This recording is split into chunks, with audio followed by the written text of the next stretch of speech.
সৌরভ, আমি শিওর করে তোমাকে বলতে পারছি না যে ঠিক কে করেছে কাজটা, তবে কেউ না কেউ তো একটা করেইছে। সাজি, সেটা কিন্তু সম্পূর্ণ তোমাদের বাড়ির ব্যাপার, আমি বা আমার পরিবারের কেউ তো করিনি কাজটা।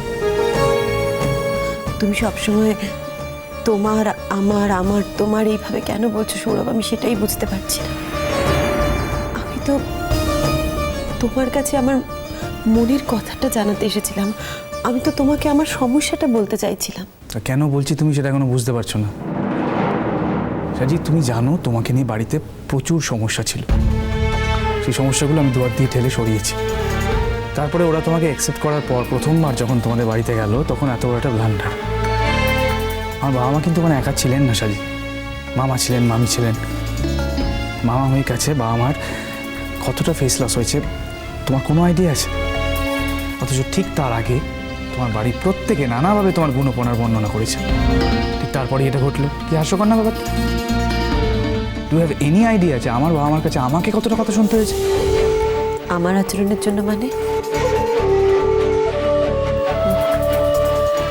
তার মানে তো তুমি বলেই দিলে আমি ইচ্ছে করে এরকম একটা কাজ করেছি।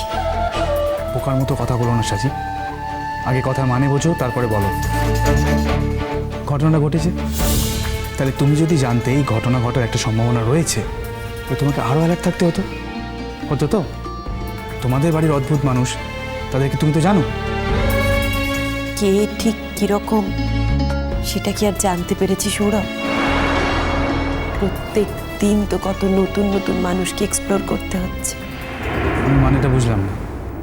না কিছু না, মানে কাল কাকন জিয়াকে খুব বকাবকি করছিল। জিয়া কোত্থেকে আসছে এর মধ্যে সাজি? কাকনের হয়তো মনে হয়েছে যে জিয়া এই কাজটা করে থাকতে পারে। এই দিকটা তো আগে ভেবে দেখিনি, কিন্তু জিয়া কি এতটাই বেপরোয়াভাবে খেলতে শুরু করলো? ও যা চেয়েছে তা তো আমি ফাইনালি এগ্রি করেছি, তারপরেও সাজিকে এইভাবে অবদস্থ করার জন্য খেপে উঠলো।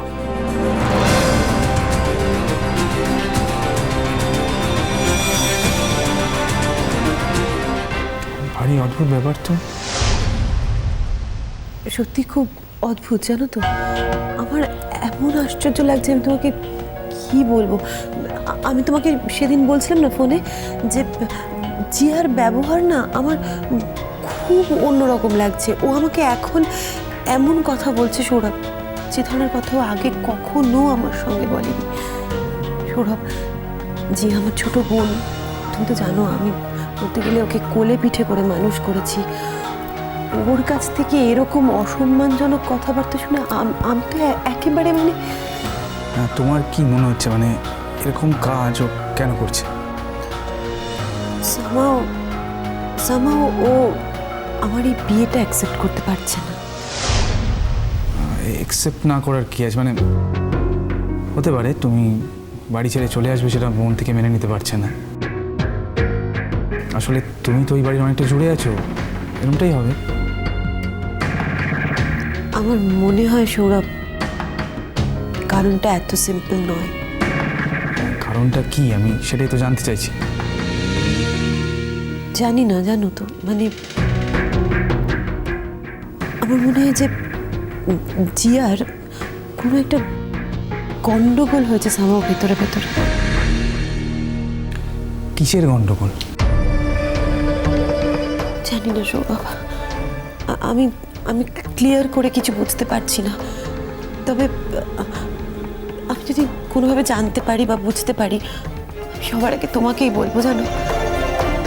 তবে আমার মনে হয় না যে আমি বাড়ি থেকে চলে আসবো বা যে আমাকে খুব মিস করবে, তাই জন্য ও আমাকে এইভাবে অ্যাটাক করছে। আমার বিশ্বাস এটা নয়। তোমার কি বিশ্বাস, আমি কিন্তু সেটাই জানতে চাইছি, প্লিজ। আসলে আমার বিশ্বাস, মানে আমি জানি না, জানো তো, যে কথাটা ভাবছি সেই কথাটা আমার মুখে আনতেও রুচিতে পারছে। সেই কথাটা যদি তুমি একবারও জানতে পারো, তুমি আমাকে খুব ছোট ভাববে সৌরভ। তুমি মনে মনে ভাববে যে আমি বোধহয় খুব নিচু মনের মেয়ে, কিন্তু কথাটা কি সাজি? আমি আমি জানি না, মানে জিয়ার কি তোমার প্রতি কোনো what do you mean actually? না তুমি এই কথাগুলো বলবে বলে, এই বোগাস কথাগুলো বলবে বলে এখানে এসছো। কতগুলো রাবিশ কথা, ননসেন্স। আমি জানতাম সৌরভ তুমি এইভাবেই রিয়াক্ট করবে, কিন্তু আমি বা কি করব, কাকে বলবো বলো? সৌরভ তুমি তো জানো আমি আমার মনের কথা তোমাকে ছাড়া কাউকে বলতে পারি না, আর এরকম একটা সেনসিটিভ কথা আমি তোমাকে ছাড়া কাকে বলবো? সাজি তুমি ভুল ভাবছো, এরকম অবাস্তব ভাবনা ভাবতে নেই। জাস্ট আমি বুঝতে পারছি না এটা তুমি ভাবলে কি করে বলো তো? আমি নিজেও ভেবেছি জানো, আমি নিজেও বারবার ভেবেছি। আমি কি নিজেকে ছোট করছি? আমি কি ছোট হয়ে যাচ্ছি? এরকম একটা ভাবনা কি করে ভাবা যায় বলো তো? এরকম একটা ভাবনা কত বিশ্রী একটা ব্যাপার। আর আমি আমার নিজের বোন সম্পর্কে এই কথাগুলো ভাবছি। নিজের বোন সম্পর্কে এরকম কি করে ভাবা যায়? আবার এক এক সময় মনে হয়েছে যে আমাদের পরিবারে তো এরকম ঘটনা আগে ঘটেছে, সেই রকম একটা ঘটনায় আমি ছোট থেকে বড় হয়েছি বলেই কি এরকম একটা ভাবনা আমার মাথায় এলো। কিন্তু আমি জানি সৌরভ এটা হয়তো নয়, হয়তো কেন বলছি, আমি জানি এটা নিশ্চিতভাবে নয়। জিয়ার থেকে তুমি কত বড় সৌরভ, আর সত্যি কথা বলতে কি তোমার সাথে জিয়ার দেখাই বা হয়েছে কদিন? ওই দুদিন একদিন বই তো নয়। না সাজি, জিয়ার সঙ্গে আমার বেশ কয়েকবার দেখা হয়েছে। যে কথা আজও বলে উঠতে পারিনি তুমি আমাকে মিসআন্ডারস্ট্যান্ড করবে বলে, বলে উঠতে পারিনি জিয়াকে তোমাদের বাড়ির সবার সামনে ছোট করতে চাইনি বলে। ভেবেছি আমি বুঝিয়ে সুঝিয়ে জিয়াকে শান্ত করে দিতে পারবো, জিয়ার মন থেকে ভাবনাটা উড়িয়ে দিতে পারবো। কিন্তু ভাবনাটা যে এতটা গেড়ে বসেছে সেটা আমি কোনোদিনই বুঝতে পারি না। এখন দিনে দিনে এক্সপ্লোর করছি। কাল তো সেই বিশেষ দিন যেদিন ওকে দেওয়া কথা অনুযায়ী ওকে আমাকে নিয়ে কোথাও আলাদা করে সারাটা দিন স্পেন্ড করতে হবে। সৌরভ তুমি এত আনমাইন্ডফুল হয়ে গেলে, তুমি রেগে গেছো আমার ওপর? না না না, রাগ করার কি আছে? আমি আসলে ব্যাপারটা বুঝতে চাইছিলাম। কি বাদ দাও এসব। কাল তোমার বাড়িতে খুব অশান্তি হয়েছে না গো?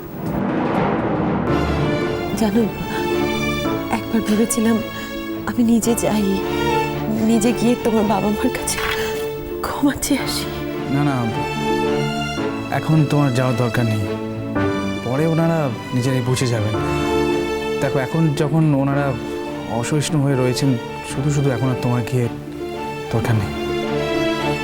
আমার কপালটাই খারাপ সৌরভ, দেখেছো?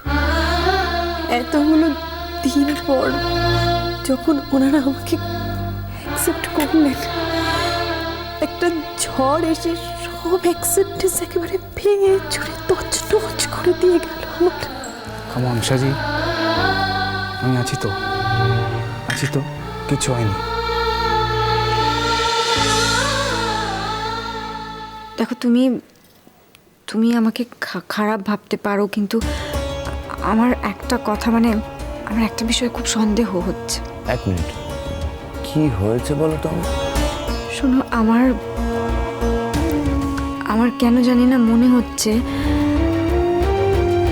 জিয়ার সাথে সৌরভদার কোনো যোগাযোগ আছে।